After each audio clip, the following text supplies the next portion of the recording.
Let's start this video by taking a look at this device in operation. Excuse the shaky hands. I'm leaning over at an odd angle in the kitchen of the place I'm staying at the moment. It's a little unit that has an ultrasonic mist generator and some LEDs illuminating that. And it emulates a fireplace. If I press and hold this button, it goes blue and emulates a blue flame. If I press and hold it again, it goes out, which isn't terribly visible at the moment. But to be honest, the most realistic looking one is the orange. But enough of this, you've seen it working, now let's take it apart. Right, it's back at the bench and we're ready to explore. Interesting, the pictures online seem to, well, apart from the fact they show emulated flames above it, which isn't convincing, but it is a nice effect.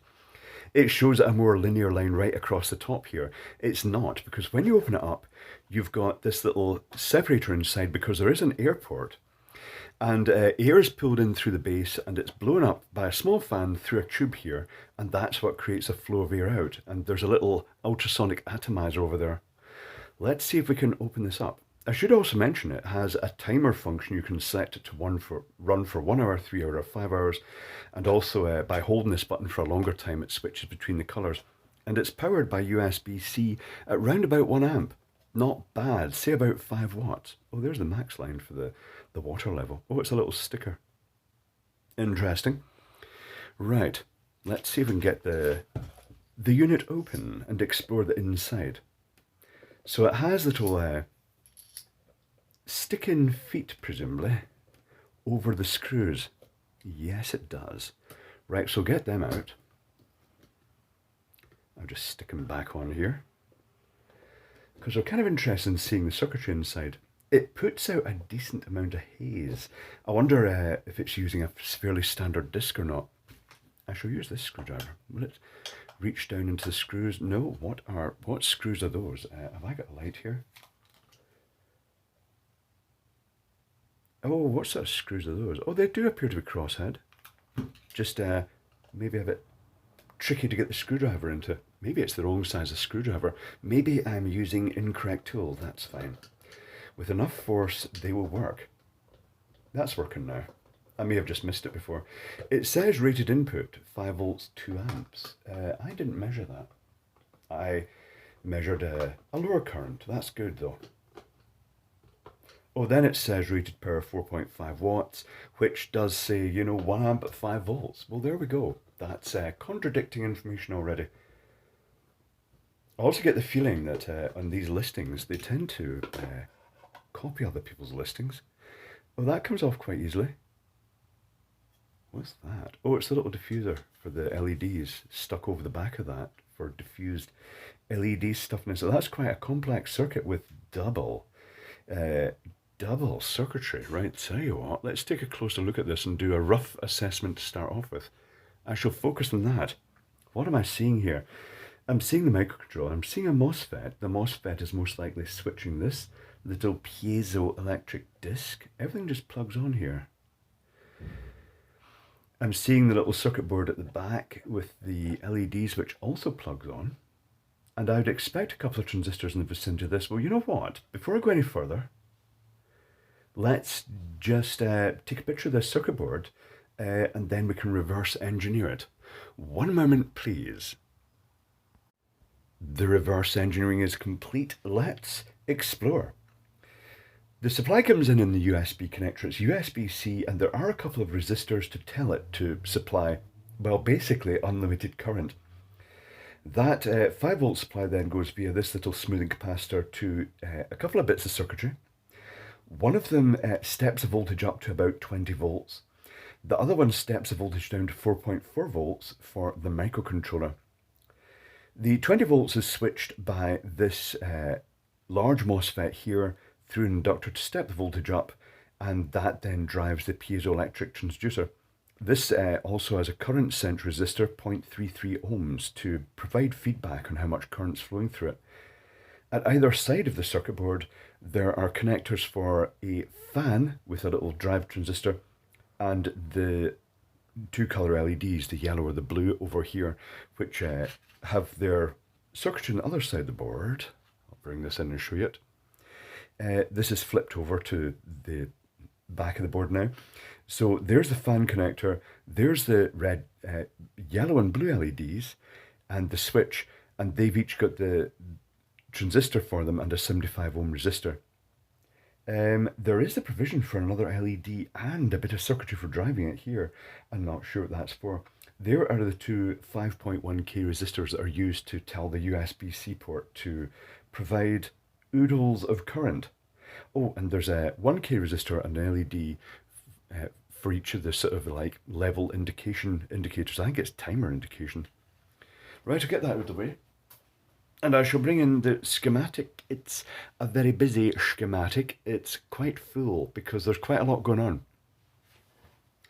So here's the USB-C connector, and it has two pins marked, well, they're called CC1, CC2, and if you put a 5.1K resistor from each of those pins to the 0 volt rail, it tells it to supply up to about 3 amps.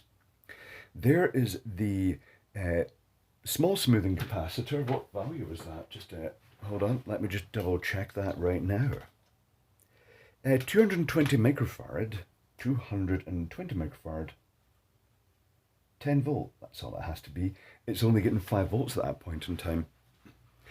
The 5 volts then feeds a multiple parts of the circuitry. It goes to the voltage regulator and gets converted down to 4.4 volts. That might seem quite an odd voltage, but they've done that to give it a margin below the 5 volts so that the undulation of the 5 volts with the other pulsing loads, the other power supplies, doesn't affect that. But the 4.4 volts also gives it extra oomph for driving, notably this MOSFET here, for stepping the voltage up, and also for mainly stepping for the piezoelectric MOSFET, which is the higher the gate voltage, the better, the lower resistance it will turn on to.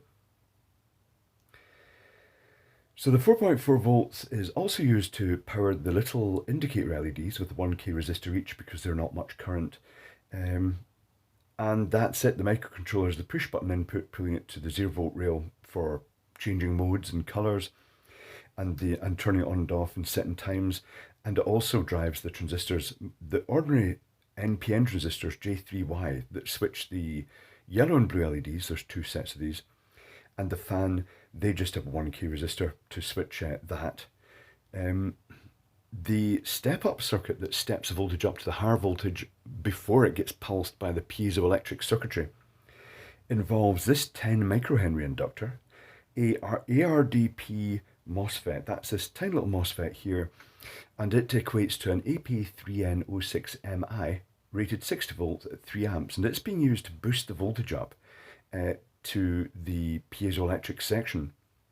And to do that, the MOSFET is being pulsed by the microcontroller, which is unusual. I thought this was going to be dedicated boost circuitry, but I've seen this being done before. There's a possibility it might be being pulsed at the same frequency as the piezoelectric circuit, which would make sense as well. But there's a 10 microhenry inductor. There is a Schottky diode for the high-speed operation of that. And then there's a little array of components here. There's a decoupling capacitor, smoothing capacitor, 1000 microfarad, 35 volts. There's a 24 volt Zener. Now, I actually filled the unit with water and left the circuit board hanging out the side and then measured the voltage. It only went up to 20 volts, but that's just, they've just got a 24 volt Zener to cap that so it doesn't go too high. And then there's a 2K resistor across it. Not sure at the point of the 2K resistor, but it will result in a slight load, just as maybe it's a worst case scenario. Maybe it just helps take load off this Zener diode if the voltage starts going too high, maybe if the piezoelectric became disconnected in some way. That is the very cluttered power supply circuitry and microcontroller circuitry. Now, over on to the next bit of the circuitry, which is the most interesting bit in a way, although the other stuff has its own merit. There is a MOSFET, a 12N10, that's being used with this 10 microhenry inductor, and it's pulsing that, but it's also measuring the current with this 0.33 ohm resistor. There's a capacitor across that. I wonder if that's just so initially when it turns on, it will be discharging effectively this circuitry here. So there might be a current spike. Maybe it's just to mask that current spike or to provide stability. But then there's a 10K resistor going over to the microcontroller that can sense the voltage there, and it can measure the current going through the circuitry in that way. This MOSFET has the classic 10K pull down resistor, and it's got a 10 ohm series resistor from the microcontroller to limit the peak current as it charges the gate of the MOSFET. When the MOSFET turns on, current starts flowing through this inductor, building up a magnetic field in it, but it also shunts any charge that has built up in this capacitor and the piezoelectric transducer, which are in series. There is the option for another capacitor in parallel, possibly for fine tuning, not sure. But that, when the MOSFET turns on, it's putting a magnetic field into that, also completely discharging any charge on this capacitor and the piezoelectric disc. And then when this turns off, the magnetic field collapses and it will provide quite a high voltage pulse to that. So alternatively, the piezoelectric transducer is being charged to a high voltage and then it's being discharged to 0 volts, so it provides sharp and high voltage pulses. I'm not sure what the voltage will be in this. It will be determined by the inductor value and the capacitance, the combined capacitance of the series capacitor and the piezoelectric transducer. Very interesting. The transducer itself isn't like the little cheapy water atomizer ones that you get that have the holes perforated through a disc and a sort of ring of material. This one is a dedicated transducer for creating the plume of water and the atomization in those tanks. So it's very similar to the classic piezo discs you find in the ultrasonic water atomizers, but this one's a bit smaller, and it's got a printed surface conductor on the front, which folds over the side here to connect to the back with conductive ink. And then there's a small pad in the back. But it's worth noting that to protect the metallization here, they've also got a sort of printed on shiny layer. Can I shine that? I think you can more or less see that shining. Hold on, I shall zoom down so you can see it better. And I shall focus onto that. So it's got that shiny layer. I'm trying to point at a light. I'm completely failing to point at a light here. Yes. Anyway, yes, you can kind of see the shiny layer on it. There it is. And that's presumed to protect it. But it is a classic, fairly thick ceramic disc. The colour is suspiciously close to some ceramic capacitors. Wonder if there's a relationship there in the ceramics used. But that is it. This disc is then inserted into a silicon rubber surround with the wires coming out the side, and then that is clamped on the back of the water tank. Where's the water tank? Here it is. In this port, with this clamp that just presses it on firmly all round and ensures it's smooshed in and doesn't leak water. The other side has a little fan here, which is just pushed onto pins, slightly tapered pins, to actually hold it in place. Very simple and interesting construction. It's a good effect. The circuit board is heat staked, and I can't get that out without breaking it out. Hold on, I shall just have a wee poke in here. Yeah, that's kind of heat staked. That is heat staked onto a little pin at the back. This little rib here that just basically clamps those LEDs in position. But as far as I can see, it's just 10 LEDs in parallel for each colour. Technically speaking, I could calculate how much current will flow through these LEDs because they're being powered from the 5-volt rail. Just give me one moment, please. I'm just unlocking my phone. So they're being powered by the 5-volt rail. The typical voltage across them will be 3 volts. That's 5 minus 3 is 2 volts. Divided by the 75 ohm resistor is, they're going to be about, it's only about 26 milliamps. That's less than I expected. But there we go. That's not stressing them at all.